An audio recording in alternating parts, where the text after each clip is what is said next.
Late. All right, we're done. Hare Krishna, dear devotees, please accept our humble obeisances. All glories to Jagat Krishna Prabhupada. All glories to our revered speaker for today, His Grace HARINAMANANDA Prabhu. And all glories to assembled Vaishnavi devotees. We thank you for being here as always. We are very much opportuned to have His Grace HARINAMANANDA Prabhu share with us the Vegetarian Srimad Bhagavatam. Prabhuji, we thank you so much for all the sacrifices you take to be with us. I was informed a short while ago that you were kind of stuck in the traffic. So you're trying to rush to the house, to the temple to be able to speak. So thank you. No worries. Thank you for understanding. So we're going to put the verse on the screen. Okay. Om Namo Bhagavate Vasudevaya. Om Namo Bhagavate Vasudevaya. Om Namo Bhagavate Vasudevaya. So we're reading Srimad Bhagavatam, Canto 3, Chapter 7, Texts 18 and 19. Atabhavam nishchitya pratitasya natmana tam chapi yusmacharana sevayaham paranude. Translation. But my dear sir, I'm obliged to you because now I can understand that this material manifestation is without substance, although it appears real. I'm confident that by serving your feet, it will be possible for me to give up the false idea. Purport, praise the divine grace, A.C. Bhaktivedanta Swami Srila Prabhupada Ki Jai. The sufferings of the conditioned soul are superficial and have no intrinsic value, like the cutting off of one's head in a dream. Yet, although this statement is theoretically very true, it is very difficult for the common man or the neophyte on the transcendental path to realize practically. However, by serving the feet of great transcendentalists like Maitreya Muni, and by constantly associating with them, one is able to give up the false idea that the soul suffers from material pangs. Text 19. Yatseveya Bhagavata Kutastasya Madhudisa Ratiraso Bhavit Tvira Padoyo Vyasanadana. Translation. By serving the feet of the spiritual master, one is enabled to develop transcendental ecstasy in the service of the personality Godhead, who is the unchangeable enemy of the Madhu demon, and whose service vanquishes one's material distresses. Purport. The association of a bona fide spiritual master like the sage Maitreya can be of absolute help in achieving transcendental attachment for the direct service of the Lord. The Lord is the enemy of the Madhu demon, or in other words, he is the enemy of the suffering of his pure devotee. The word Rati Rasaha is significant in this verse. Service to the Lord is rendered in different transcendental mellows, relationships, neutral, active, friendly, parental, and conjugal. A living entity in the liberated position of transcendental service to the Lord becomes attracted to one of the above-mentioned mellows. And when one is engaged in transcendental loving service to the Lord, one's service attachment in the material is automatically vanquished. As stated in Bhagavad Gita 259, Rasavajam Rasopiyasya Param Disva Nivatate. Omega Tividandasya Gyanana Shalakya Chakshumitam Yena Tesmi Shri Gurave Namaha. Shri Chaitanya Manovistam Stapitam Yena Bhutale Swayam Rupa Vidamayam Dadati Swapadantikam Manchakapa Turu Vischa Kripa Sindhu Virvicha Patitanam Pavnibhyo Vaishnavyo Namo Namaha. Jai Shri Krishna Chaitanya Prabhu Nityananda Shri Advaita Radha Shivasiri Gaura Bhakta Vrinda Hare Krishna, Krishna Krishna, Hare Hare, Hare Rama, Rama Rama, Hare Hare. So this material life is just a bad dream. But we need to wake up. But we can't wake up because we think it's a reality. We think everything is in this dream. The difference between the night dream and the daydream is just the length of time. So even within the daydream, we are having night dreams. And sometimes we have a nightmare, so much suffering going on. I remember having a nightmare of being stuck between a tiger and a snake, and I couldn't go in either direction. And then you try and run in another direction, but you can't move. I don't know, you feel like you're just in one spot and you're just, you try your best, you know. Somehow you wake up in the dream, you wake up all tired, and then you're still kind of phased by the dream. But then once you realize you're awake and you're in your room again and the tiger and the snake's not there, then you feel, okay, so really it was just a dream. It's nothing to take seriously. So in the same way, one who is not on the bodily platform, one who doesn't identify with the material body, they're awake. They're the real woke movement.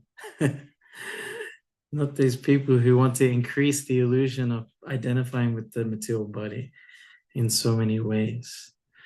I guess if we want to dive into it deeper, it's like, it's nice that they may not feel like a male or a female, that they feel sort of trapped in this body and they need to sort of break out of the cage that they're being born into. But then they just put another cage on top.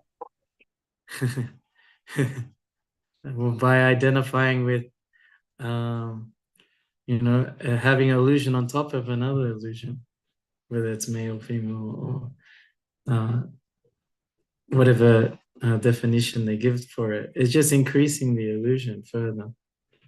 So it's a very sticky situation, but we see from previous that the question has been asked that how can, Uddhava actually asked Krishna in the 11th canto, if the spirit soul is completely purely spiritual, how can it fully identify with matter? How is that possible? You know, it's kind of like trying to put oil and water together. You can't mix it, actually. So how is it possible to, to mix it together? You know, what's the glue? So Krishna says it's the false ego. That's the glue that actually binds the soul to identify with matter, with the material nature. And we've been identifying with this matter for countless lifetimes. So to break out of it, or having an attempt to break out of it, seems next to impossible. You know, even for people who are smokers and they're addicted to smoking, to give it up seems like it's impossible. I've done it since I was a teenager and I can't stop now. But by the power of Krishna consciousness, they're able to overcome it, which is very, very inspiring and very helpful. So we see here that the way that someone could break out of this bad dream of identifying with this material body, going through the threefold miseries of Adibhotika, Adidevika, and Adiatmika, the sufferings caused by one's body and mind, the sufferings caused by other living entities, and the sufferings caused by natural circumstances. And also birth, death, old ages, and disease. You know, so how to break out of that? So it says here, by serving the feet of great personalities like Maitreya Muni, constantly associating with them, one is able to give up the false idea that the soul is suffering from material pains. The soul doesn't go through any of it. Just like a drive in the car, someone scratches your car or hits your car, people identify, they say, hey, you hit me. And they're very upset. But no, it didn't hit you, it hit the car. Like this. So we have to, the only way out looks like is by serving the lotus feet of the spiritual master, the bona fide spiritual master.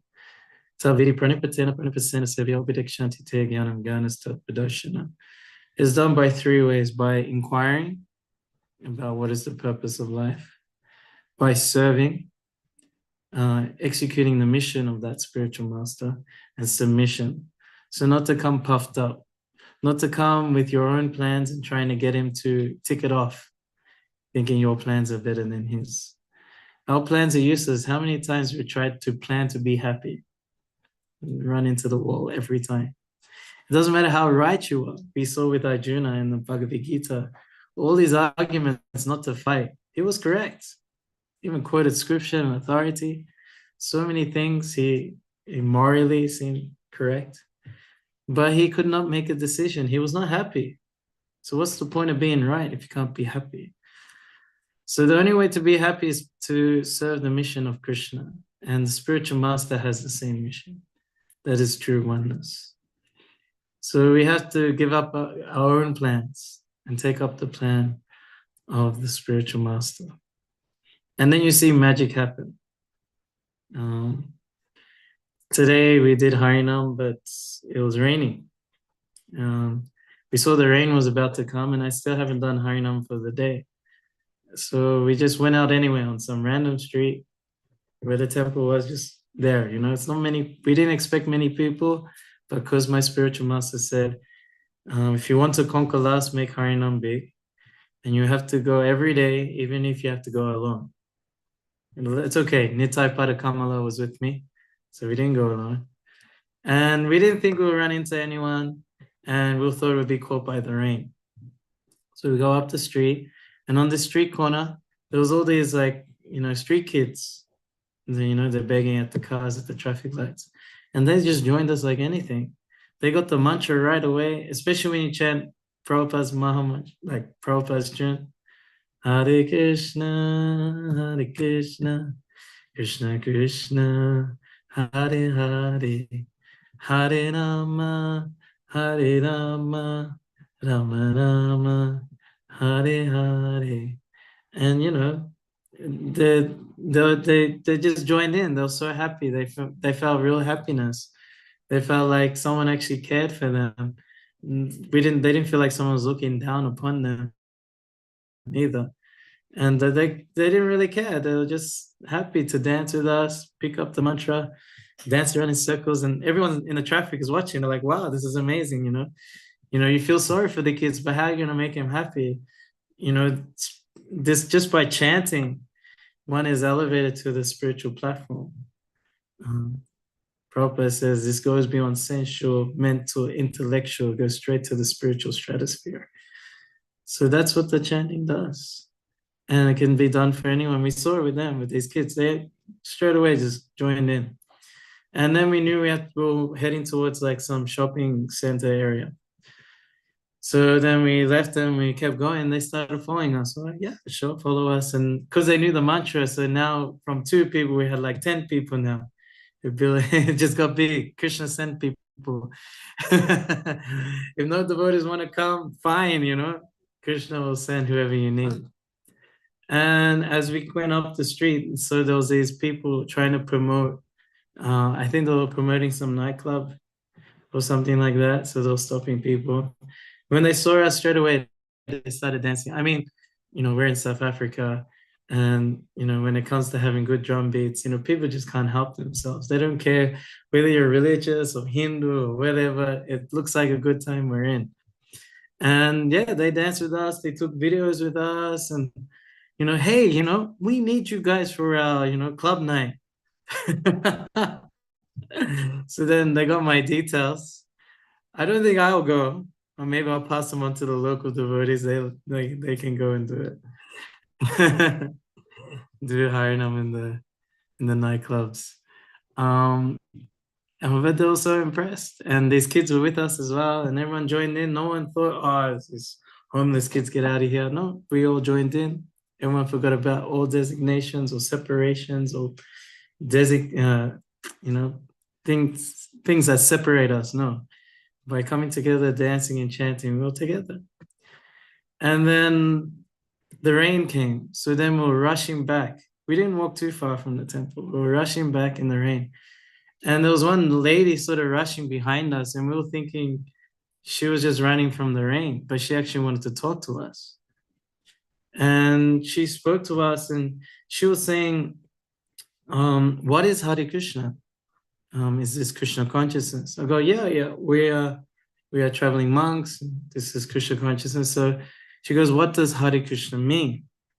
And then we explain, spiritual energy, Krishna all attractive, Rama, source of all pleasure. There's only one God, many names, according to his unlimited qualities, like this. So why we're doing this is that people have forgotten Krishna, they've forgotten God. So then by this chanting the sound of God's names, they get to associate with God. And then she was very satisfied. She took a book from us, and she actually lives across the road from the temple in an apartment block. And she said she will come and visit and attend the programs, which is nice. And this all happened within half an hour. I did not expect any interaction whatsoever. But that's the mercy of the instruction of the spiritual master. It is said that in that purport, 434, that the spiritual master, he tests the disciple. And if the disciple passed that test, then he blesses him with transcendental knowledge. So it doesn't work that like, I'm going to read here, and then I'll understand. You'll never understand unless you get blessings from the spiritual master. That's how you get transcendental knowledge. Tesham satata yuktana vachitam priti purvakam dadami buddham yogantam yanamamo priyantite. Tesham satata yuktana. One is constantly engaging in devotional service. So the best way to engage in devotional service is the service that the spiritual master gives. Priti purvakam, with affection. So you do it because you love the spiritual master. Actually, the spiritual master is that one person that actually truly loves you, and the only person that you can truly express all your love to, more than even like parents, because actually he's the representative of God. He's the clear via medium. So the love of God, the love that God has for us, we receive it through that via medium of the spiritual master. And the way we reciprocate with God is through the clear via medium of the spiritual master. For Prabhupada gives example of glasses, right? I have glasses. For me to interact with reality, I have to fully interact with the glasses. If I look outside the glasses, I don't see reality. And for a reality to react back to me, it has to come through the glasses. The light has to come through the glasses. Then I can see reality. Once I remove it, everything's blurry. Neither can I see reality, neither can I receive reality. So that spiritual, that person that you're dealing with, actually you're giving all your love to him. That's the way you love Krishna. And it may seem indirect, but Prabhupada says, no, the experience is direct. Even though it seems indirect, but the experience is direct. So there will be no one who will love you more than the spiritual master, because he knows exactly who you are as a spirit soul, that servant of Krishna. And he knows exactly how to love Krishna, how you can show your love to Krishna. And and then you see the reciprocation. I mean, this is just today. I mean, this can happen every day if one engages in the service of the spiritual master. So one needs to have attachment for the spiritual master. This may be difficult in the beginning. Usually we start off fearing the spiritual master. The Guru Maharaj has come, you're like, okay, you don't want to do nothing wrong, you don't want to say nothing wrong, and you don't want to be too close. And Guru Maharaj said, okay, you're very fearful. But then as you continue serving, that fear disappears and it turns into faith. You have faith that this person can deliver you, this person cares about you. So you serve out of faith, as like the right thing to do, the best thing to do. Then as the more you serve out of faith, then you develop love. So you're doing out of fear, out of duty, Then you do it out of faith because you have knowledge and experience that this is the right thing to do. And then you just do it out of love because you love this person. This person cares about you more than anyone else. He's willing to sacrifice his life, everything, take all your karma so you can go back to Godhead. Srila Prabhupada told one disciple, was like, I've been trying to deliver you for 500 lifetimes. Just give this one life to me. And that's the secret of success. The secret of success is satisfaction of the spiritual master. This is what pleases Krishna the most. To satisfy that servant of the servant of the servant. The more you're removed, the more you become dear to Krishna. So the thing that we get attacked by this enemy here is described, the Maru demon. And we see that also Arjuna is addressing Krishna as Madhusudan to kill the demon of doubt. So it expressed in the Bhagavatam that doubt is a sign of intelligence. But one needs to eliminate that doubt, even within Krishna consciousness. Because Krishna consciousness is a science, you cannot blindly follow. It's kind of condemned, actually, to blindly, excuse me, to blindly follow is condemned. So one needs to find ways to eliminate such doubt. Otherwise, you cannot continue on this path of Krishna consciousness. You would be a hypocrite, actually. How can you continue? So then one needs to consult with the spiritual master in their doubts, and then they can remove it. Just like Prabhupada would say, is like, you put all your problems in front of me, and with one kick, I can get rid of them. The problem is when we have doubt, we don't turn to the spiritual master. We don't turn to the pure devotee. We don't turn to Krishna. We turn to something else. It could be psychedelics. Could be some motivational speaker that's popular at the moment.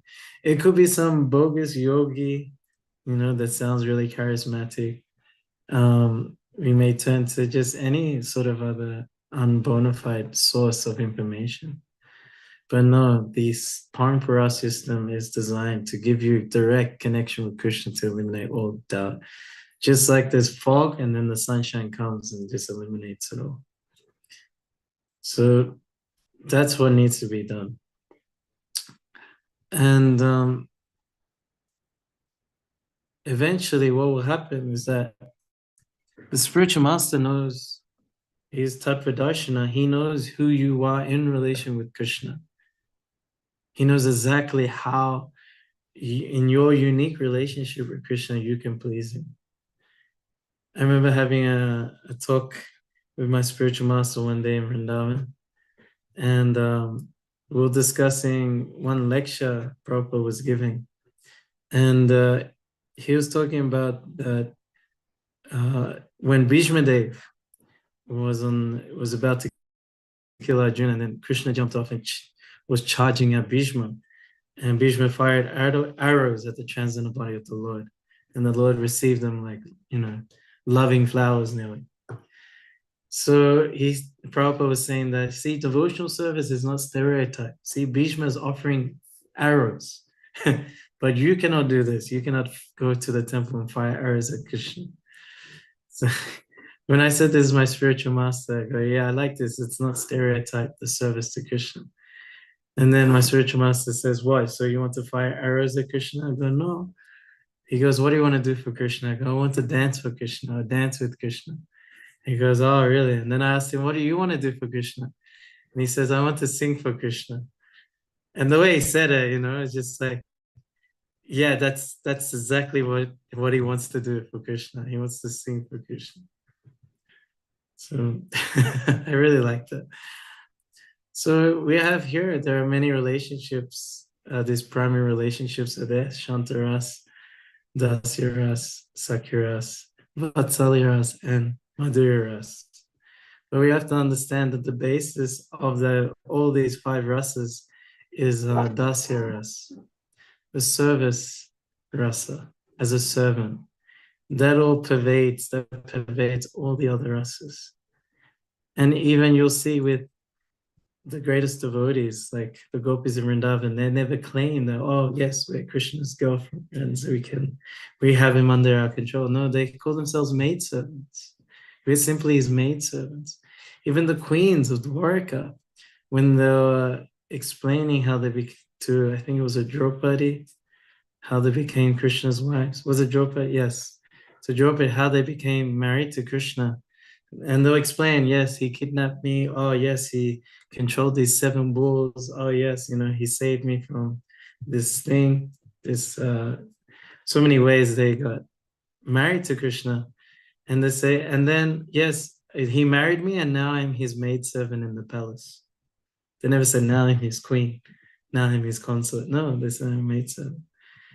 And then also at Advaita Acharya, he would dance and scream loudly, I'm a servant of Lord Chaitanya, I'm a servant of Lord Chaitanya, I'm a servant of Lord Chaitanya. And there's this verse in the Bhagavatam that the most ambitious position in this whole universe is to become a servant of the Lord. So I just want to find that verse. Please excuse me. If I find it. Okay, I got it. Yes. So it's from the 6th canto. It goes 18th chapter, text 75.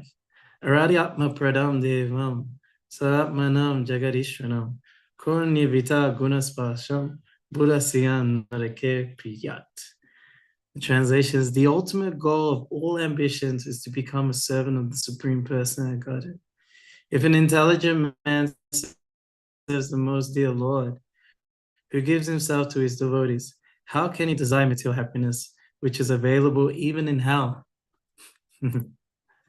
Such a nice quote. And yes, this is where that higher taste will come from. Nadanam Najanam Sundarim. Kavitam va Jagadishikamiya. Mama Jamani Jamani Shura Bhavata Bhakti Haitaki Twai. That he doesn't want any wealth or women or sex life or prestige. No, he wants service, birth after birth. He doesn't even want liberation. So this is the highest taste that one is after. And this is where we get real juice in life. Rasa Raj and Rasa Priya Selparam Diswadinavattate. Thereafter is that love. And then when we try and serve everyone or anything except Krishna, then that juice always runs out. It becomes chewing the truth. So we have to serve Krishna, and then you'll live a life that's beyond your dreams. Every step becomes magic because we're engaged in the service of the Supreme Personality of Godhead through his bona fide representative. And this is the example that Prabhupada gave to. He said, I didn't know this success will happen. This was all the ideas or the mercy of my spiritual master. He told me to do this. So you win both ways. You can't be proud even though all this success and magic comes and your realization grows. It's only due to following the instructions of the spiritual master we get everything. So what are you to be proud of? I guess the only thing you can be proud of, because it says the pride of the disciple is the instruction of the spiritual master. This pride means like something you hold in value. It's the only thing valuable to us. So here we will try and follow in the footsteps of Vidura.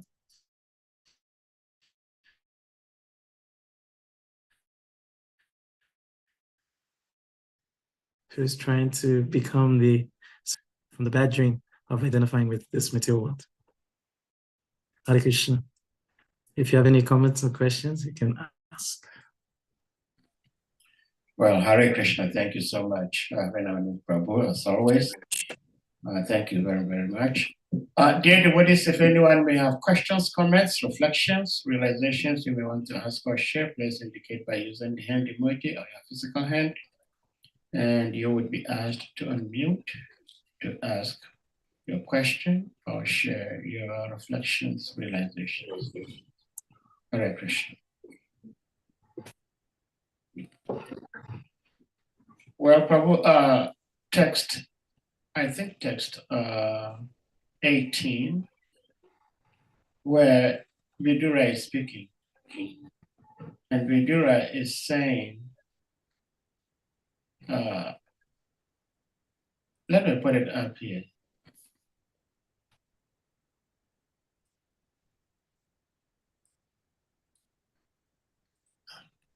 Vidura is saying that I can understand that this material manifestation is without substance, although it appears real.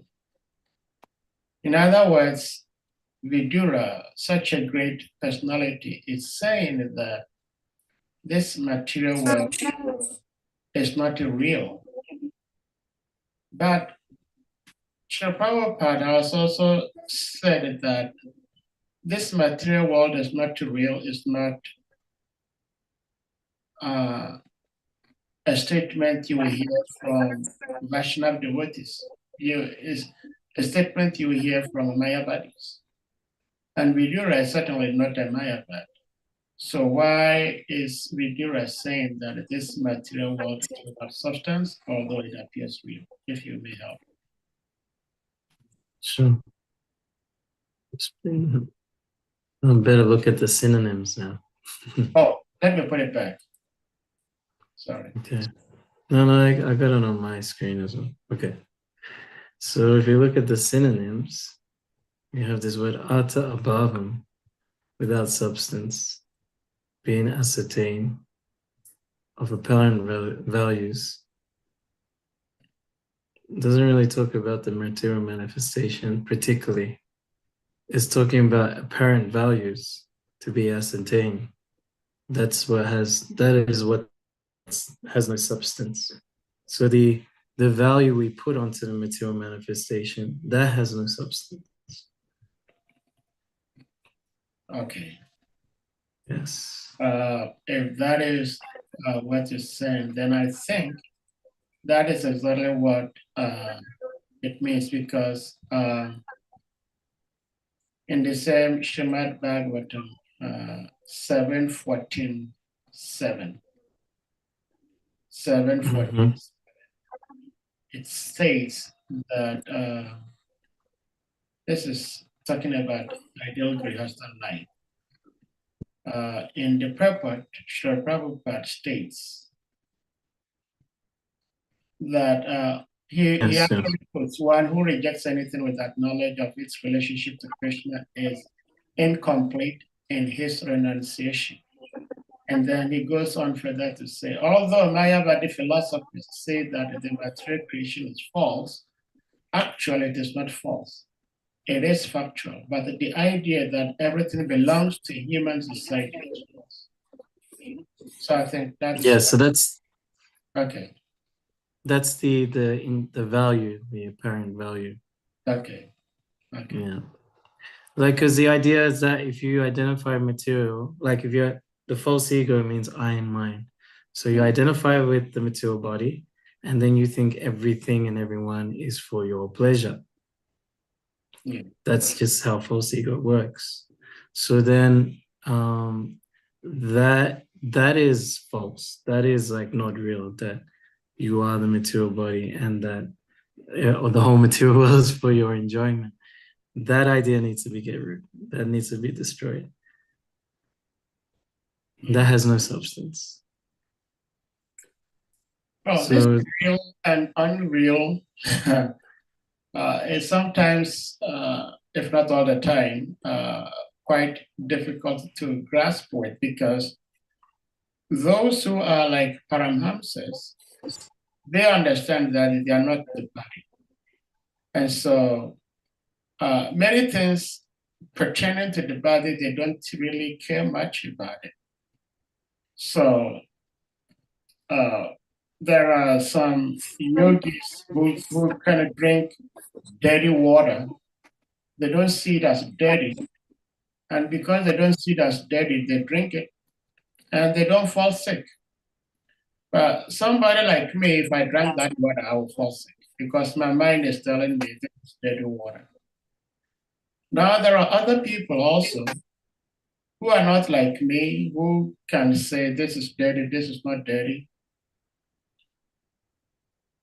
But they are also like the Paramhamsas, who see everything to be okay because they're not a body. But these people are completely mad. They're lunatics. So we have the Paramhamsas who do not see themselves as the body. Therefore, whatever happens to the body really does not affect them. And there are other people who are not Paramhamsas. They are lunatics.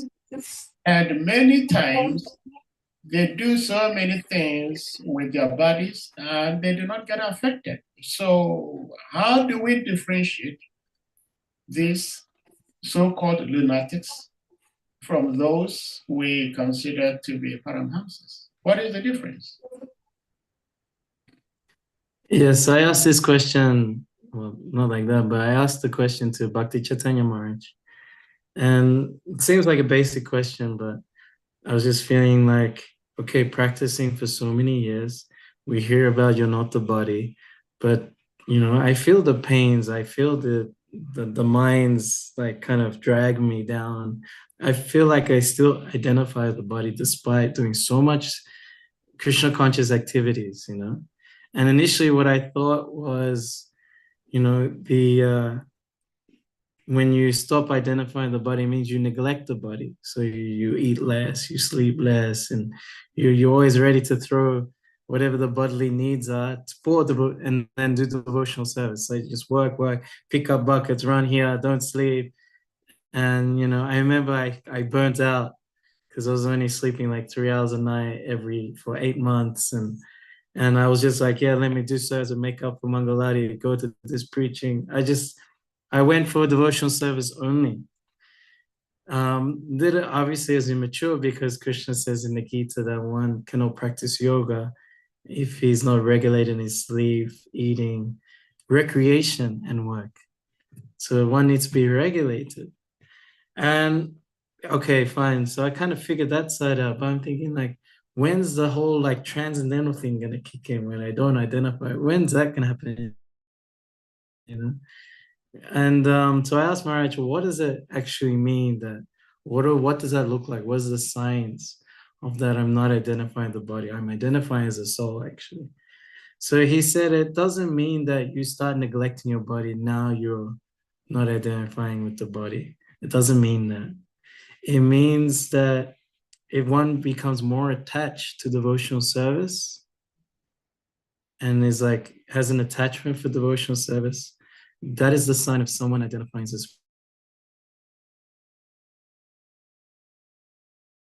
spirit. So not if they neglect the body. Okay, he's neglecting the body and it looks like he's transcending whatever the body's giving him, but he's not doing devotional service.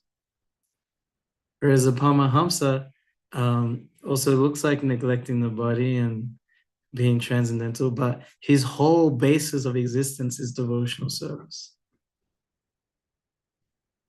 So when our attachment grows more for devotional service, we won't move an inch without devotional service. We maintain the body for devotional service. The sleep becomes devotional service. Everything is devotional service. That's when you identify as a spirit. So that's the sign of that. And we see that with the Bhagavatam is like, if you do everything, but you don't have attachment for hearing the glories of the Lord, then it's just a waste of time. So we know yogis, people do austerities, fasting, whatever. But, if they don't have attachment for hearing the glories of the Lord, it's simply a waste of time. So we have some indicators to see who's really on the transcendental platform, despite those who are very good at neglecting the body. Is that okay? Yeah, very good, except that there were a couple times you were breaking out a little bit. I think it's the strength of your... Okay, sorry about that. But it's okay, there is nothing you can do. That is... yeah. So sorry. No. I thought it was good internet. I'm sorry. Yeah, it kind of fluctuates sometimes, so it's okay. Dear devotees, if anyone may have questions, comments, realizations, please indicate. Hare Krishna.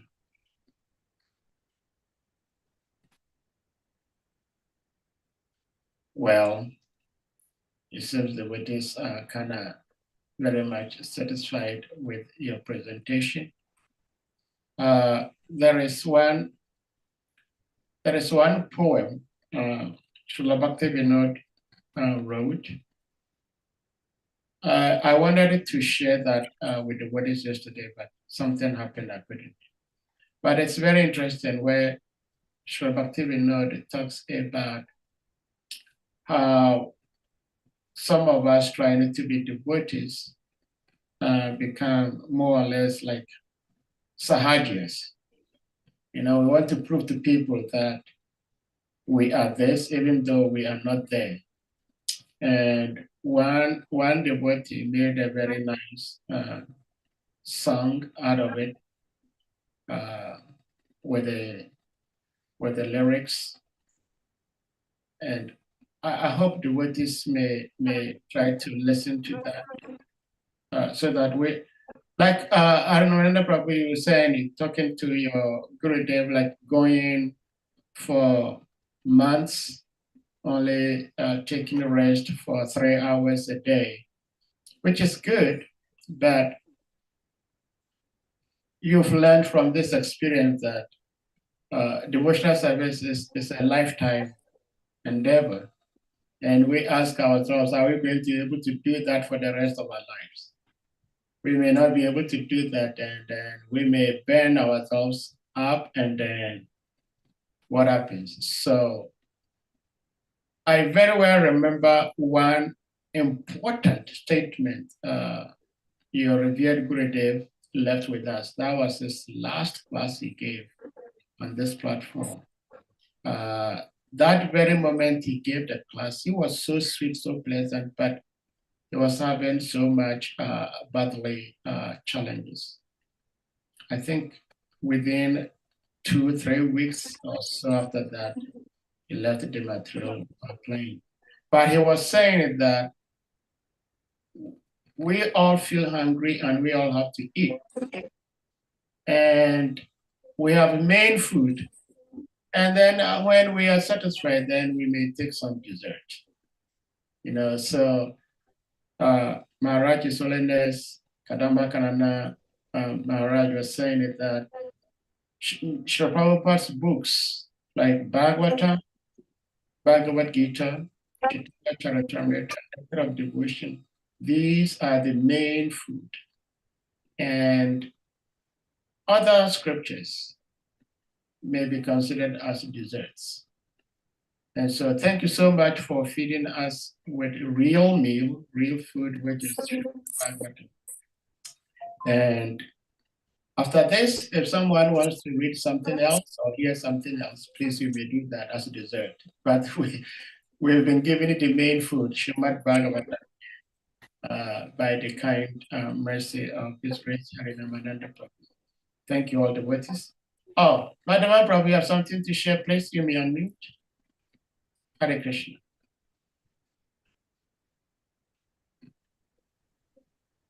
Hare Krishna, Prabhu. All grace unto all us. Thank you for being there for us today. Really appreciate. You said you had a hold up on the traffic, and that's what made you late. I was thinking it's only in Nigeria we have such situation. I don't know if it's a global problem. Hare Krishna, Prabhu. You're welcome. So, just my comment. You mentioned about when you went out on Harinam. When you went out on Harinam and your experiences, it was nice. I also believe that Harinam is actually very important in the age of Kali Yoga, and the relevance continue to increase from time to time, because generally people people's mood. People are distressed generally, either because of economic problems, and we are having series of bad government. So generally, people's spirits they are very low. So if devotee comes out in Harinam and they dance in ecstasy, people will see it as an opportunity to be happy. They don't even want to know what they are talking. They don't want to, but this is an opportunity, free of charge. So people respond like that. And that was part of the reason you had people joining you. It's an opportunity. So I believe for it to be more relevant, more and more. So we should keep it up. Hare Krishna. Hare Krishna. I agree. It's dying, the service is dying out, unfortunately. So yeah, somehow we have to bring it back because it's getting worse in Kali Yuga. I don't know if you noticed. It's the only way to turn the tide against Kali Yuga. Yeah, we need to somehow bring it back to the forefront of this movement, just like Lord Chaitanya wanted.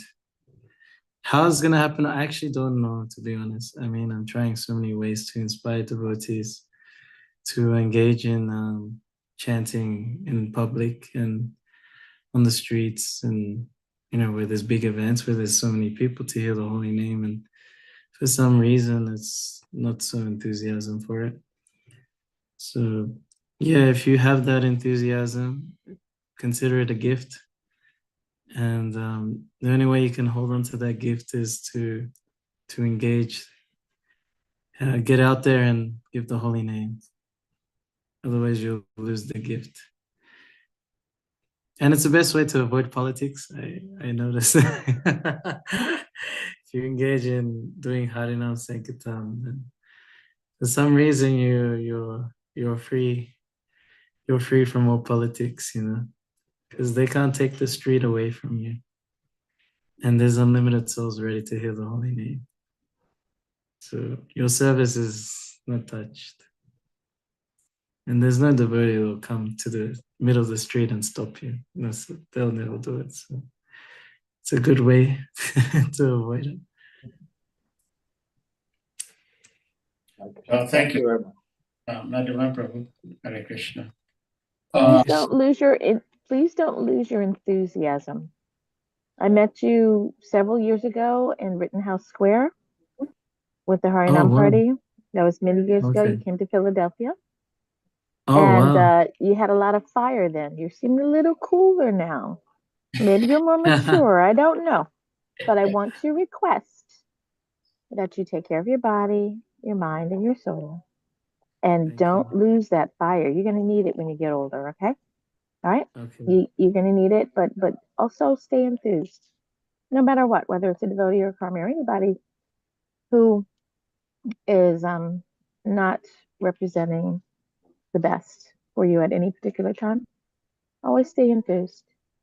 Hi, Bo. Thank you. Thank you for your class also. Thank you. That is very kind, lovely words coming from a mom. Yeah, I liked Philadelphia. I mean, I think there's like a music scene there, and when we were doing Harinam there, I mean, so many people joined in, and they appreciated that someone was very, very vibrant and out on the streets making music. I don't know. Yeah, it's a city of arts and culture. That's why the art museum, which is where we have Rath Yatra, that belongs to Jagannath. That building belongs to Jagannath. It's his palace. That's what my daughter named it that when she was little. Jagannath's palace. But it is actually a musical city. There used to be, like in the 70s, 80s, and 90s, a music studio thing. Lots of Grammy records and all kind of stuff. Lots of arts universities. There's also scientists, but that leads to politics, and stay away from politics. I agree. Hi, Bill. Very well. Thank you.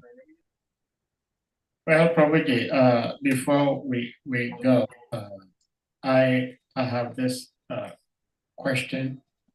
Just like Madam Ravinda was saying, like keep the fire burning. As living entities, we almost always want to taste something sweet. Oftentimes, hear something new, something we haven't heard before.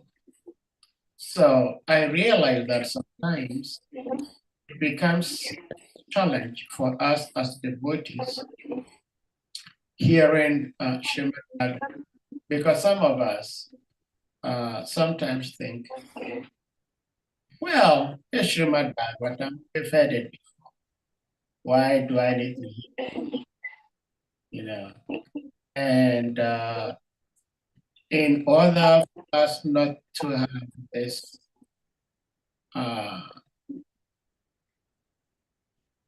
mood, I think it's a very bad mood. In order for us not to have this bad, what would be your suggestion for us as devotees to always want to hear more, even though we might hear it? It's just like if somebody has been a devotee for, let's say, 30 years, for 30 times, you've heard the Lord Krishna. Yet every year, you hear the appearance of Lord Krishna. And I don't know if someone would say, why do I have to hear about the descent of Krishna? I've heard it for 30 years since I came. But I don't think devotees think that way. But when it comes to scriptures like Bhagavad Gita, Bhagavad Gita, thanks devotees say, I've heard it before. Yeah, this person spoke on this chapter. So how do we try to stay away from this kind of mentality? Hare Krishna. Yeah, I mean, the Bhagavatam is Krishna himself in the form of a book. So my kind of feeling with Bhagavatam is like I'm just with Krishna. You know, I'm with my friend. He's there, and I don't really take an academic kind of a mood towards it. I just do it. And I guess when you remember Prabhupada's sacrifice to translate, he really wanted us to read it so you can do it in that mood as well. To please Prabhupada, just to, you know, honor his sacrifice for us. That's also there. But for me, I mean, I feel like sometimes I treat it like I'm watching like a series of like a TV series, and there's like different episodes and what happened last episode and the backstories, and there's that story element to it.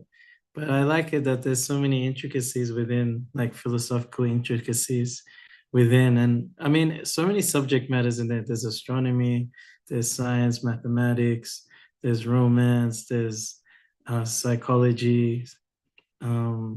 There's even how to run a government, how to deal with money, you know, relationships with different types of people. It's all that science, sociology. Actually, it's all in there as well. If you really poetry, so many nice things are there to its topmost level. I mean, this is the cream of the Vedas. So all poetry, all types of science and literatures, it's all in the Vedas, and this is the cream literature of that, of all those literatures. So, I mean, I think we need to hear the glories of the Bhagavatam to actually really appreciate it.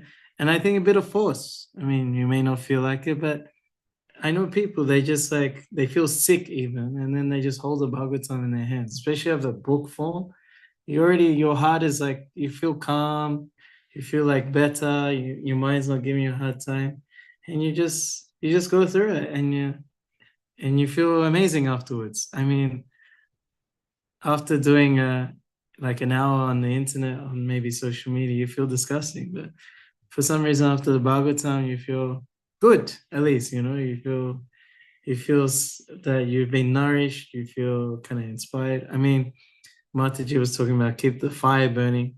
Actually, when I read Bhagavatam less, I feel less enthusiastic for Harinam. I still do it, but it's like not so much enthusiasm.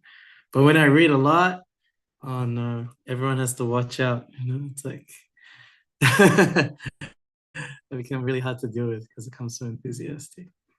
So I guess I'm trying to play the cool role, trying to utilize the fire when needed instead of just blazing wherever I go. Let's go, Yeah. That's exactly how I see it, that you preserve it and use it whenever necessary. And I think you use it effectively. Dear, what is with you? And we're going to humbly request all to kindly unmute, and we all chant Hare Krishna Mahamantra, express our dearest and the beloved devotee HARINAMANANDA Prabhu for sharing his love and wisdom with us today. And as always, we may unmute Jai. Hare Krishna. Hare Krishna, Hare Krishna, Krishna, Krishna Krishna, Krishna, Hare Hare Hare, Hare, Hare Ram, Hare Ram, Ram Ram, Hare Hare Hare. Hare.